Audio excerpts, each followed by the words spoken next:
join internationally acclaimed Overland expert Paul Marsh and award-winning journalist Gregory Simpson as they delve into all things responsible overlanding. From choosing the right vehicle, getting yourself prepared, getting your vehicle prepared, safety tips, and much, much more. Only on Responsible Overlanding. So Greg, here, whole lot of trucks, all exciting. These are trucks that are clients, we built up for clients. You know, a couple of Troopies, double cabs, 80 series. And this is where it starts, you know, this is where people bring their trucks. I use different companies to do my builds for me. And I'm very selective about who I choose, because I want to make sure that the vehicles are built properly, and I project manage the whole build with the company. So it's either mechanical build up, or there's some body shop work, or we're building and kitting out the vehicles. So the important part is to make sure that whatever we're going to put in the vehicle is actually going to be built in properly to serve the client's needs and to last. You know, they're going to go on tough roads, and we don't want it falling apart. We want to make sure the kit is well tested and it's properly fitted. So this is an interesting truck. This was we sold this to one of my New Zealand clients, and it's got the Kia roof conversion, which is not done in South Africa. Kia. It's actually it's not by the Kia car company. No. I was about to say. Very different. But it's a great conversion. There are not many of them around, and it's all fiberglass. So how does this work? And it actually goes up. The roof goes up. And it just allows you an ability to live inside the car, much like what we've done with the Troopies with a pop-up roof which comes up like this, except this gives you a bit more space, headroom. So that's a bigger version of Andrew's Troopy? I wouldn't say bigger, just the space that they've created inside here is a bit more. You know? Okay. And I mean, this truck hasn't got huge mileage on it, but it's done some good trips. And again, I would take a truck like this and then I would refurbish the truck, and we'd go in and would really build and back in the reliability. We really make sure that we can get it properly set up. It's similar to what you do with Andrew's truck. You seem to have a relationship with Terrain Tamer, who supply a lot of the used. Yeah, you know, Terrain Tamer have been around 50 years. They've put a lot of parts into the four-wheel drive market, based in Australia. They've got a big footprint in and around the world, and they're actually setting up in South Africa in the next few months. And the good thing about their products is that they package them really well, and they've gone to supply either Toyota quality or better. And I really respect that. The kits that they put together are what's unique. You know, they put together the wheel bearing kits. It comes as a kit with everything you need. They put together the swivel kits for the front swivels to rebuild those whole front knuckles. And there's a lot to be said for how it's packaged when you can buy the kit and it's just complete. Everything's there. So the quality is there, the packaging is there, they fill a great niche in the market. I use them in England. So yeah, you know what, it's about finding products that really serve us as a overlanding community. And the companies who put the effort into building vehicles up and, building parts up for us, let's support them, because without them we don't have this access to these beautiful parts. It seems like Terrain Tamer, you could almost rebuild the entire Land Cruiser just on Terrain Tamer.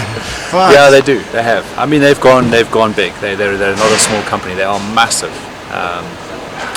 You know, much like I guess there are a lot of other companies who supply parts, but in a smaller way. Whereas they've gone and they've looked and said, what can we supply to the Nissans and the Land Cruiser fraternity that actually is going to support them in what they do. And they do. They cover every aspect. I get alternators. I get, you know, there's not much. You saw what we did on Andrew's truck, and the amount of parts we got from Terrain Tamer. Their product range is extensive. They're real truck guys. Absolutely. And it's great to have their support, their knowledge, their experience, and we can just work together. South Africa is such a big market for overlanding. Do you ever see a proudly South African overland truck ever entering the market? It's a good thought. You know, there's no reason not to. Paul Marsh signature. Well, you know, building trucks up with that sort of signature in mind would be something you're going to give someone which is standardized, and there's a gap in the market for that, and it would be great to do something like that. And it's something I've thought about and something we could create, but it'll still be a while because it'll take a significant investment to do that. Yeah. But I'm interested. So Greg, this is actually a 105. It's a client of ours in Australia. And again, we're doing a very simple setup here. 2-drawer system, table that slides out here, 2 water tanks. We've taken out the rear windows on the sides and we're actually putting aluminium plates in. And you're able to fill both tanks from the side windows, which just makes it really easy. 2 separate water feeds, and to keep it simple, it's just a gravity feed out of here. Store boxes in between, and generally we're going to put stuff further back that we're not using too often. And then there's a roof shelf up top. So it's simple, accessible. And then inside the car... Have you taken seats out of this car? Yeah, we have. So if you have a look in here, the seats are out completely in the back here. That really it gets a lot more space going. Well, we're going to put a single seat here. We've got all the electrical. If you want to just film in here, you can see. So we've got all the electrical gear here. Okay. So this is all being fitted into the car, and then we'll have a single seat here. So the client will have a single seat here. We raise the floor up. The fridge sits on the passenger side there, and between the seats here we put a metal box that you can actually use to store camera gear. And I'm going to show you another vehicle where we've done all this with. So it's a great setup, great truck. You can take 2 people in the car with the driver, or you might just have a guide that you're going to take with you. So it just gives flexibility again. Exactly, that extra seat. Very simplistic but functional layout in the back. Very simplistic. And again, it's, everything's tied down. We can access it. It's going to have a quick pitch roof tent. Would you put solar on top there? So we do. So the tent will be fitted on roof bars to this vehicle, and then we're going to put a solar panel fixed to the tent, which will be part of giving extra power into the batteries. This truck's very interesting because this truck has got This is the petrol, 24 valve. No, this is diesel. The 24 valve This is diesel. well, it didn't come out like this. So this is the turbo diesel 24 valve, beautiful motor, turbo dieseled. This is the 1KZ. 1HZ. 1HZ, yeah. The 1HZ, the FE motor. Does it get any better than this? This is probably going to be about the best motor you can put in a vehicle like this. You get the 12 valve, the 1HDT, which was the 12 valve turbo diesel from Toyota, which you got in the 80s. And then you got the 24 valve equivalent. And this is a great motor. If I can buy these motors, we'll get these motors, we'll put them into the Troopies. And then in the Troopy, we take out the Troopy gearbox and we put a stronger petrol 80 gearbox in. And then you've got a bulletproof gearbox, bigger clutch, bigger flywheel, heavy duty clutch, powerful motor with a turbo, which makes it beautiful to drive. Sounds very sexy. Yeah, no, it's great. It's great. Right, so this is... And in terms of tires, I see you put quite big chunky tires on. So these are an all-terrain Cooper tire. Good tire. My choice of tires are either Cooper or BF Goodrich. The all-terrains. Unless someone is going to go to West Africa, then you need a tire appropriate to where you're going. But these are good tires; they work well. And this is this a 100 or an 80 series? So this is an 80, and you can see here. Similar setup to the other. So very similar setup. This is his cooker, which just sleeps in front. And what we've got here, we've got 2 water tanks, the roof shelf, little areas to store some kit, gravity feed, table, drawers.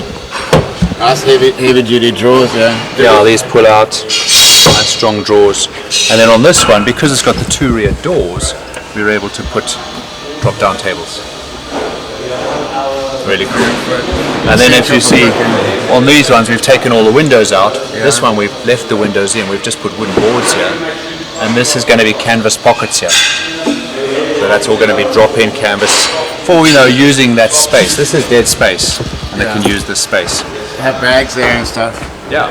And I see you've just put. So what we've done on the back is we've just put vinyl. We just vinyl the rear windows. Aluminium versus that. If you wanted to, aluminium would be better. We've left the glass in to save. This is more cost effective. Weight-wise, any difference? Not really. I mean, glass is heavy too, eh? I mean, this is aluminium, and so you've got the aluminium. You've got aluminium in there, so we could actually drill through and put the water filler in. And again, here on the roof tent, we've got the roof tent, Alucab. Tracks. So this is the Alucab roof tent. It's on roof bars. Do you have a favorite roof tent or a couple of favorites? I like this tent because we can fit stuff to it. So the quick pitch allows it as well, but this tent allows us to fit a solar panel. It allows us to fit max tracks, and we put a lightweight aluminium tray so that you can actually carry wood up there. It's essentially going to northern Namibia. But you know, you don't want to leave it up there. Yeah. You're opening the tent, you've got to take the weight off the tent. Weight distribution, that must be a key thing for you. Yeah, you've got to be careful, you know, weight, anything. But we don't have a roof rack on here, so that does save a lot of weight. We've just got some roof bars. The tent's quite heavy. The solar panel's light. The max tracks are fairly heavy, but you're a bit caught up as to where on this truck you'd fit them. You know, sometimes on the Troopies we put them on the side and you can fold them down like a table, but here we're a bit more limited. So you can see here we've done something similar. We've got all the electrics, little compressor, little bags, little roof net. This is a camera box, this box here. That's handy. So here, all the camera gear goes in here. It's really nice, and what it allows you to do is access the camera gear from the front. And we've got a hidden floor in this box so that you can actually put stuff and hide it underneath. So really useful, accessible, lockable, secure box. And that's really what we created here. Hiding places must be quite important. Yeah, you know, you want to be able to hide copies of documents, money, things like that, not where it's always so obvious. And then you can see going further, you've got the fridge. Okay, that's a National Lunar. So you know, both good. Oh look, they both good. You know, they're very good. I do like the National Lunar from the functionality. It gives more functionality. They're good, strong, robust fridges, but you know the Engels are also. And the old Waco. Look, Waco has its place. There's nothing wrong with the Waco. I found that I'm not a fan of the plastic molding. You know, I prefer something a bit more solid. So I like to have the Engel or the National Lunar. And presumably you must have a relationship with a lot of the manufacturers by now. Personally, I don't. I mean, I've known them for years. I know them because I used to import these products into England. So I had sort of the agencies to do National Lunar and Easy On and those. But when it comes to the clients now, I'm discussing what's right for the clients. So it's not about a product brand. It's not about my relationship with the manufacturing, because the company that's going to build the vehicles are going to quote and use supply the products that we've actually required. And that for me is most important, that the products we choose are right for the client. If it's a fiberglass tent, we'll choose a tent that's suitable. You know, and it's not about the specific product. There's certain products on the market that have actually really stood out, head and shoulders. You know, the Gobi X-Rear bumpers, brilliant. I love them to bits. They're well tested. They've been tested by higher companies. So if you want to test a product, give it to the higher companies, because people abuse the higher cars. So yeah. So you can see here, and of course that's been raised up. So you've got. With the Land Rover, what's happening with this Land Rover? No, well, that's a good point. Eh? Well spotted. It's the only way to put a little bit of love into the car here. You know, we've put a heart of Land Rover in. No, they make a great little seat here. I've got to find where the click is. Anyway, it does. It folds back up here, and it's just a nice spot because it's a narrow seat. But it is a nice narrow seat. Yeah, that's great. And kids must like that as well. No, they do. They do. So you know, other things we've got in here. We've got a Madman gauge. It's got a center storage box. It's got a dash cover. Refrigerated? No, it's not. It's just a steel lockable box. Ammo box stuff. Well, more like a central cubby box. It's got a gear lock. So I'm very against having any electronic immobilizers. In fact, I try and remove them, because I feel that really what you want when you're on overlanding, you don't want any electronics that can give you a problem. So these simple old vehicles, you can remove those.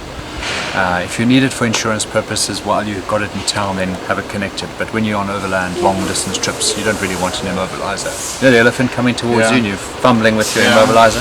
It's a bit worrying. Exactly. So we try not to have anything like that. And the same with the water. It's all gravity fed, less to go wrong, no pumps to Nothing wrong with pumps. I mean, if you fit it properly, pumps do work, but you've got to maintain, you know, and there's always an element of something that can go wrong. We fit purification systems into the cars so that it can go through that. If they don't have a water purification system, then I supply a Lifesaver.